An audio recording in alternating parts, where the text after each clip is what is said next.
শুভ সকাল বন্ধুরা, তোমরা সবাই কেমন আছো? আমি তো ভালো আছি। আর এই দেখো, মেয়েকে স্কুলে পাঠাবো, এই জন্য মেয়েকে তুলে দিলাম। আর এখন বাজে হলো 6:30। আর এই দেখো, আমার মেয়েকে যদি একটু আদর করি না, ও যা খুশি হয় না, আদর একদম গলে পড়ে। তো এবছর আজকে প্রথম সোয়েটার পরালাম, দেখলাম ভালো একটু ঠান্ডা ঠান্ডা লাগছিলো, তো সোয়েটার পরিয়ে দিয়েছিলাম। আসার সময় থেকে খুলে ব্যাগে করে নিয়ে এসেছিলো, কারণ 10:30টার সময় ছুটি, তো তখন বেশ ভালো একটু গরম গরম থাকে। তো এইদিকে হেঁটে যাবে না, এই জন্য ওর দাদা আবার কোলে করে নিয়ে গেল, কোলে করে নিচে নিয়ে তারপরে হলো মোটর সাইকেলে করে দিয়ে আসবে মেয়েকে।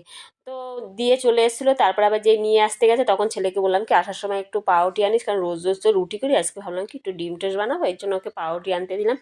আর পাউরুটি নিয়ে এসে তো ডিম টোস্ট বানিয়ে দিলাম। ওই যে মেয়েকে দিয়েছি, মেয়ে একটা খেয়েছে আর খায়নি, সব পাউরুটি বানায়নি, এই জন্য কিছুটা ডিম রয়েছে, তো ওই ডিমটুক ফ্রিজে রেখেছিলাম আর পাউরুটিটা রেখে দিয়েছে। তারপর অনেক কাজবাজ করে তারপরে যে রান্না করতে চলে আসলে, এদিকে ভাত বসিয়েছি আর ওইদিকে দুধ জাল বসিয়েছি। আর এইদিকে দেখো, আমার মেয়েকে আপেল খেতে দিয়েছে, ও কী করছে লবণ দিয়ে খাচ্ছে, এই জন্য বকা দিচ্ছিল। এদিকে দেখো রান্নাবান্না হয়ে গেছে, স্নান করে তারপরে এই যে পুজো দিতে এসেছি।